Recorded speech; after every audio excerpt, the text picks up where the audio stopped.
Hai, Assalamualaikum dan salam sejahtera murid-murid. Hari ini kita akan membincangkan latihan latih tubi reka bentuk sistem vertigasi. Untuk soalan yang pertama, kenyataan yang diberi adalah pemasangan sistem vertigasi perlulah mengikut langkah-langkah yang betul. Berdasarkan penyataan di atas, soalan ini mahu kamu huraikan langkah pemasangan sistem vertigasi yang betul.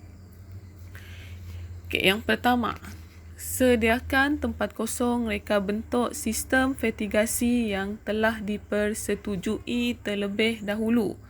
Yang ini cikgu dah pernah bagi tahu dalam kelas. Sebelum kita hendak membuat sesuatu, dalam RBT perkara pertama yang biasa dibuat adalah kita perlu menyediakan lakaran terlebih dahulu. Jadi jawapannya adalah lakaran. Seterusnya, bagi memastikan penyambungan dapat dibuat dengan mudah, ukur dan potong tempat kosong mengikut ukuran yang telah dibuat dengan tepat. Dalam vertigasi, penyambungan ini dia akan buat dengan menggunakan paip poli. Penyambungan ini akan dibuat menggunakan paip poli. Seterusnya, buat lubang pada paip tertia untuk memasang nipel. Ingat lagi tak apa itu nipel? Nipel ini dia perlu dipasang bersama dengan set penitis. Seterusnya, lubang yang dibuat adalah dalam jarak 30 hingga 40 cm dan ditebuk tempat kosong dan lurus. Bila dia ditebuk secara lurus, maka lurus dan selari.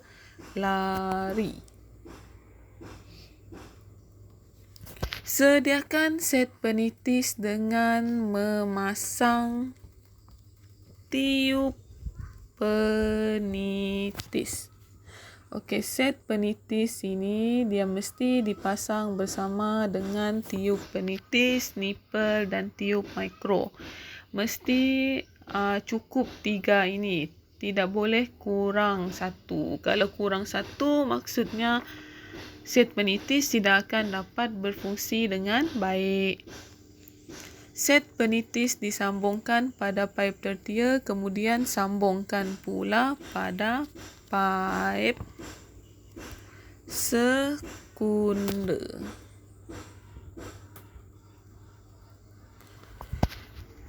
Pasangkan injap penahan.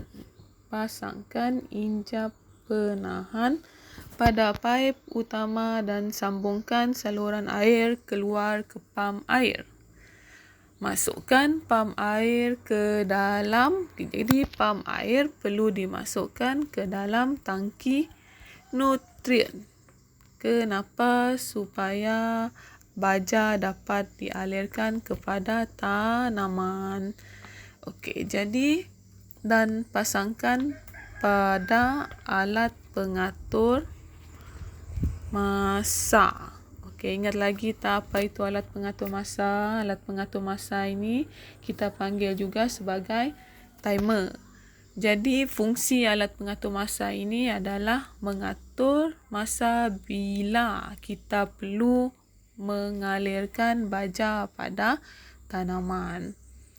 Yang terakhir, lengkapkan penyambungan sistem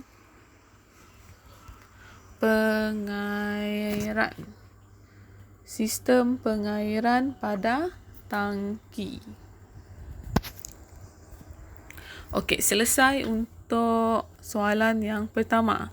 Sekarang kita pergi ke soalan yang kedua pula. Terangkan kepentingan pengurusan tanaman. Soalan ini minta kamu menyatakan kepentingan menguruskan tanaman. Kepentingan pengurusan tanaman termasuklah untuk memastikan tanaman dalam keadaan yang sempurna.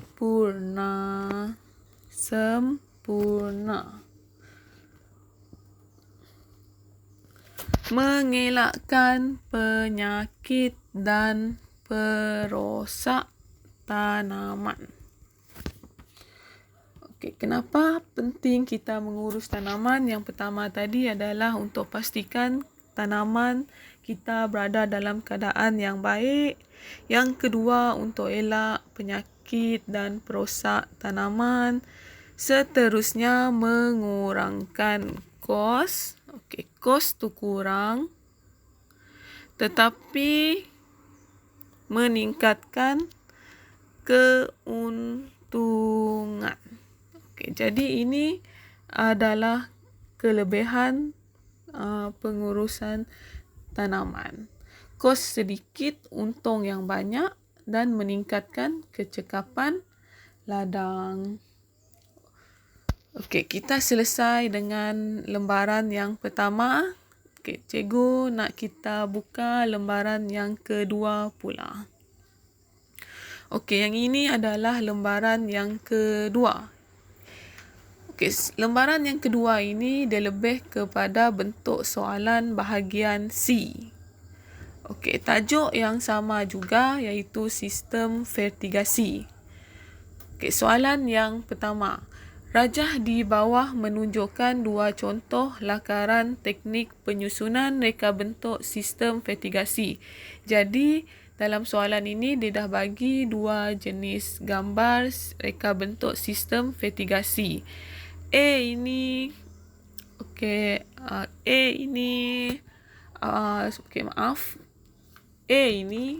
jenis apa, B ini jenis reka bentuk sistem fertigasi apa. Soalan A. Namakan jenis lakaran reka bentuk A dan B. A. Kamu tengok tanaman dia itu dan penyambungan dia. Dia susun secara bagaimana? Dia susun secara membulat. Jadi jawapan untuk A adalah sistem fertigasi gegelang.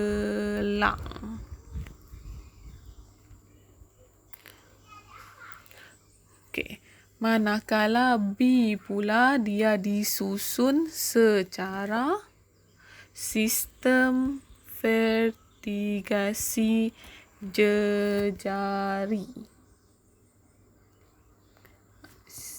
Salah eja pula. Sistem fertigasi jejari. B. Jelaskan teknik penyusunan bagi lakaran yang dinyatakan di A. Untuk pengetahuan murid-murid, sistem fertigasi gegelang ini, kelebihan dia adalah air ini dia boleh bahagikan secara seimbang kepada semua tanaman yang ada. Itu kelebihan sistem fertigasi gegelang. Maksudnya setiap tanaman itu dia akan dapat nutrien yang sama sahaja. Kalau sistem fertigasi secara jejari pula, kekurangan dia adalah air ini dia tidak boleh diagihkan secara seimbang. Untuk jejari ini, kekurangannya adalah kadang-kadang larutan baja ini dia tidak akan sampai ke penghujung bekas jika tekanan rendah. Jadi untuk fertigasi jejari dia perlukan tekanan yang lebih tinggi. Kalau tekanan rendah, maksud dia air ini dia tidak akan sampai ke hujung. Jadi bila tidak sampai ke hujung, maka tanaman yang ada di bahagian hujung itu dia tidak akan dapat nutrien yang sama dengan bekas tanaman yang ada di hadapan. Jadi B ini, sistem ini mengagihkan air secara seimbang ke semua bekas tanaman. Jika ada mana-mana bekas tanaman ditanggalkan, aliran air tidak terjejas. B. Penyusunan sistem ini ringkas.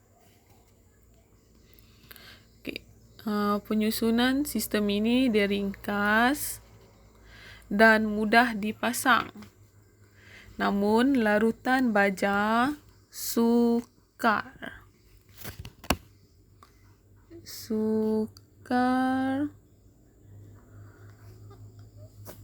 sampai ke penghujung bekas tanaman jika pengalirannya pada tekanan rendah.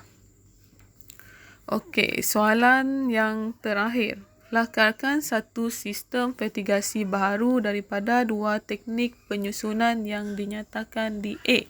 Soalan ini mahu kamu melakar dua teknik penyusunan yang ada di A, iaitu sistem fertigasi gegelang dan sistem fertigasi jejari. Maksud dia sistem fertigasi baharu. Kamu tak boleh tiru apa lakaran yang ada di atas, tetapi dia mahu kamu cipta satu lakaran baru, tetapi dia masih menekankan fertigasi gegelang dan fertigasi jejari. Jadi ada dua lakaran yang perlu kamu buat. Okey, sekian sahaja kelas kita pada hari ini. Cikgu harap kamu dapat info dan maklumat yang telah cikgu sampaikan pada hari ini.